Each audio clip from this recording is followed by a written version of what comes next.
مسئلے شرر ذرے کے تن کو جلاتا ہوں میں، تن کو جلاتا ہوں میں اور اڑاتا ہوں میں۔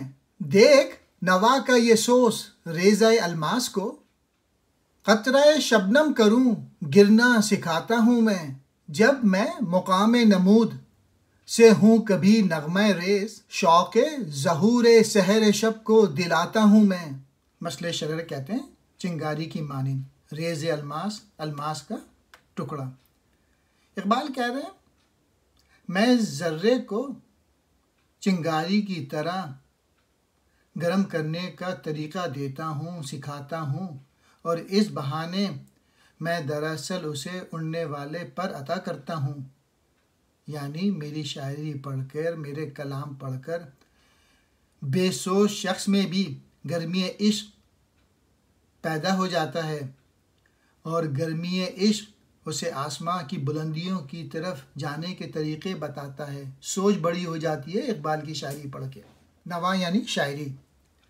میری شاعری میں ایسا سوز ہے کہ جس سے الماس کے ٹکڑے شبنم کے قطروں میں تبدیل ہو جاتے ہیں اور پھر انہیں ٹپکنے کی عادت ہو جاتی ہے۔ یعنی میری شاعری سے پتھر کے دل میں بھی سوز و گداز کی کیفیت پیدا ہو جاتی ہے، اور اس کیفیت سے دوسرے لوگ بھی فائدہ اٹھاتے ہیں۔ چونکہ میں مقام نمود یعنی زمانۂ تخلیق سے میٹھا میٹھا نغمہ چھیڑ رہا ہوں، اس لیے میں آدھی راتوں میں صبح کو نمودار ہونے کی ترتیب دے دیتا ہوں۔ یعنی میں اپنی شاعری میں زمانۂ تخلیق کی باتیں کر رہا ہوں۔ جس طرح وجود باری تعالیٰ نے کائنات کو وجود بخش کر اسے نمود عطا کی، اسی طرح میری شاعری سن کر ہر شخص میں فوری جذبہ عمل پیدا ہو جاتا ہے۔ یعنی اقبال کی شاعری اگر آپ پڑھ لیں، سمجھ لیں، تو پھر آپ ایگزیکیوٹ کرنا شروع ہو جاتے ہیں، عمل کرنا شروع ہو جاتے ہیں، اپنی صلاحیت کو بڑھانا شروع ہو جاتے ہیں۔ یوسف گم گشتہ کا کھول دیا پھر نقاب، تاکہ خریب لیں خرید، شوق بڑھاتا ہوں میں۔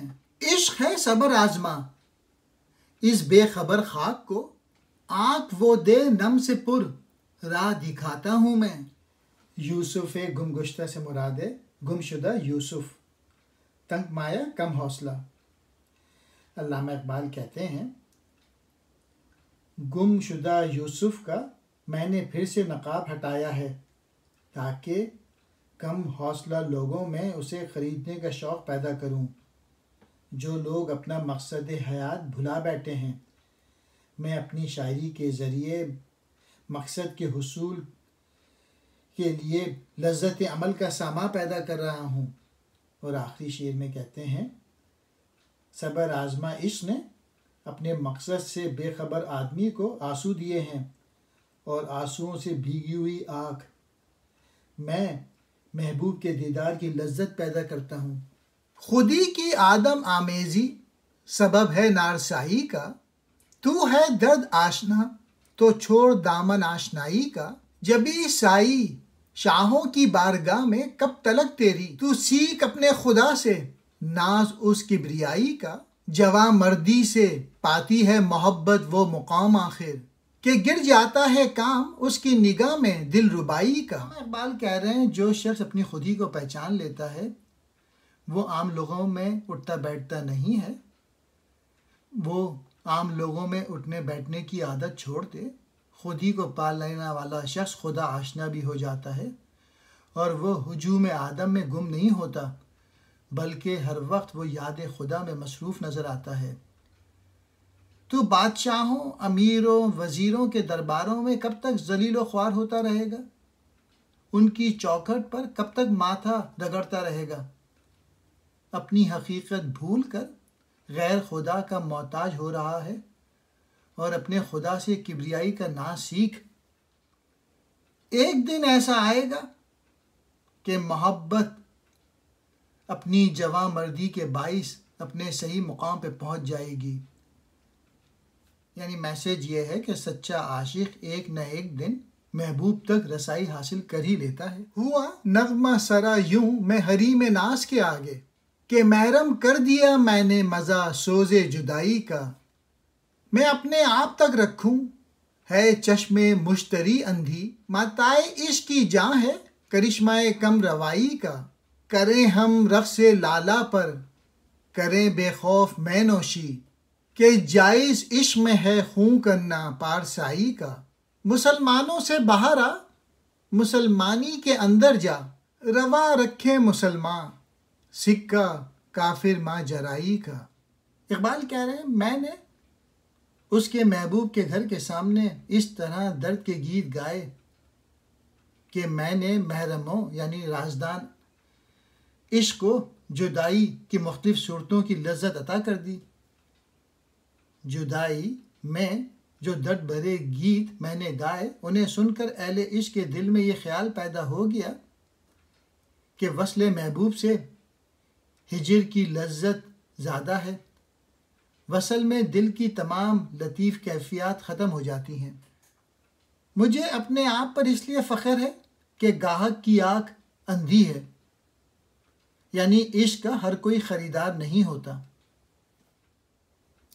آ کے لالے کے پھول پر رقص کریں اور دنیا سے بے پرواہ ہو کر شراب عشق پئیں، کیونکہ پارسائی کا خوں کرنا عاشقوں پر حلال ہے، جائز ہے۔ پھر آخری شعر میں کہتے ہیں نام نہاد مسلمانوں کے گروپ سے باہر آ جا اور اصل مسلمانی اختیار کر لے، کیونکہ موجودہ دور کے مسلمانوں نے تو اسلام کو چھوڑ کر کافری کے طریقے اپنا رکھے ہیں، ان کا مذہب اسلام سے کوئی تعلق نہیں۔ میں خیاباں میں تمہارے ایک چراغ لالا ہوں، اے عجم کے نوجوانوں میں محبت میں جلوں۔ فکر میری تھی ضمیر زندگی میں غوطہ زن، پالیے آخر تمہارے میں نے افکار دروں۔ خیاباں کہتے ہیں باغ۔ میں تمہارے باغ کی رویش پر لالے کے پھول کے چراغ کی طرح جل رہا ہوں۔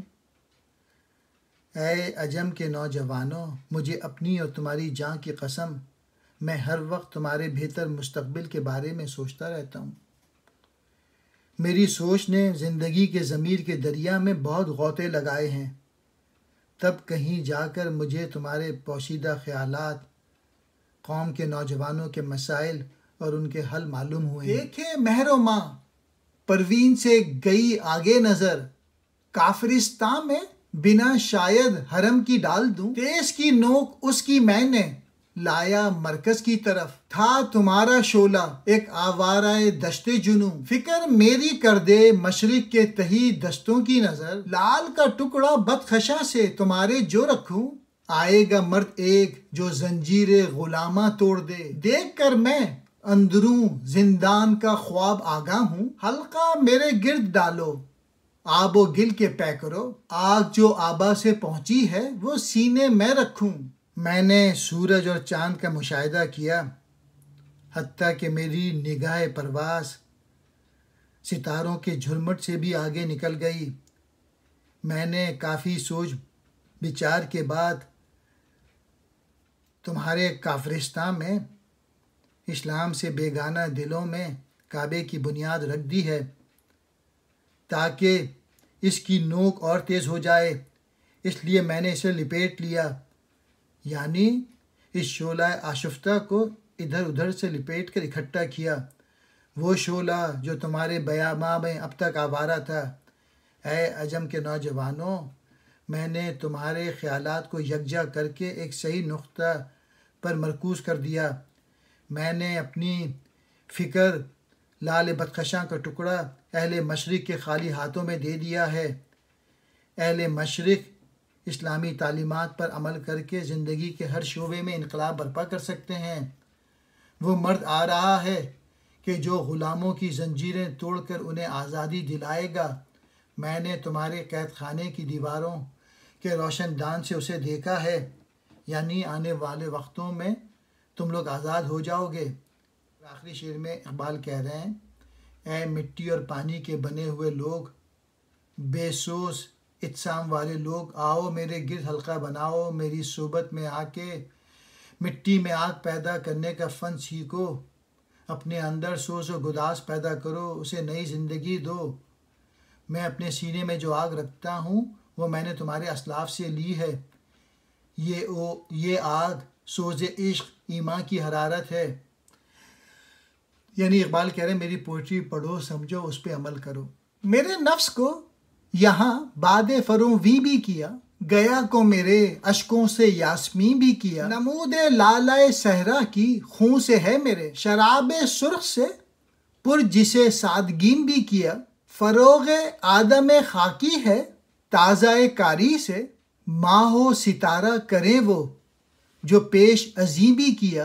اقبال کہہ رہے ہیں کہ قدرت نے میری سانسوں کو بہار کی ہوا کی مانند کر دیا ہے، اور میرے اشکوں سے گھاس کو یاسمین کے پھولوں کی مانند کر دیا ہے۔ میرے کلام، میری شاعری کی تاثیر نے قارئین کے قلب و نظر میں انقلاب برپا کر دیا۔ صحرا کے گل و لالہ کی نمود میرے خالص خون کی آبیاری سے ہوئی ہے، کیونکہ میری سرائی میں لال کی مانند عمدہ افکار کی سرخ شراب ڈالی گئی ہے۔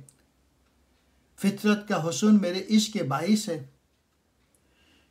میری پرواز اتنی بلند ہے کہ آسمانوں کی وسعتوں میں فرشتوں نے مجھے پکڑنے کے لیے 1000 بار گھات لگائی ہے، لیکن میری سوچ کی بلند پروازی کے باعث فرشتے مجھ سے پیچھے رہ گئے۔ چراغ اپنا جلاؤ کہ اس زمانے میں ید کلیم نہاں زیر آستین بھی کیا۔ بلند بال ہوں ایسا کہ آسمانوں پر 1000 بار ملک نے مجھے کمی بھی کیا۔ تو سجدہ ریز ہو شاہوں سے کوئی چیز نہ مانگ، کہ روز فقر بزرگوں نے خود چنی بھی کیا۔ آدم خاکی کی آب و تاب کے نئے نئے کام کرنے اور نئی ایجادات کے باعث وہ نت نئی ایجادات سے تسخیر کائنات کی طرف قدم بڑھا رہا ہے، جبکہ چاند اور تارے اپنی پرانی روش پر چل رہے ہیں، وہی کر رہے ہیں جو کاتب تقدیر نے ازل سے ان کی تقدیر میں لکھا ہوا ہے۔ میں نے اب اپنے اسلاف کے افکار کے احیاء کے لیے اپنا چراغ روشن کیا، کیونکہ حضرت موسیٰ کلیم اللہ کے ہاتھ کو ید بیدہ جو ان کی آستین سے نکلتا تھا، قدرت نے اسے موجودہ دور میں آستین میں چھپا دیا ہے۔ اب معجزات کا دور ختم ہو گیا، اس لیے کائنات کو مسخر کرنے کے لیے ہمیں خود اپنے علم و دانی سے کام لینا ہوگا۔ اپنی حاجت کے لیے خدا کے سامنے سجدہ ریز ہو جا، اللہ تعالیٰ سے ہی مدد طلب کر، اور بادشاہوں اور امیروں کی دوستی سے کوئی مطلب نہ رکھ، ان سے مدد نہ مانگ، کیونکہ ہمارے اسلاف نے اپنی حاجت کے لیے ہمیشہ خدا ہی سے رجوع کیا ہے۔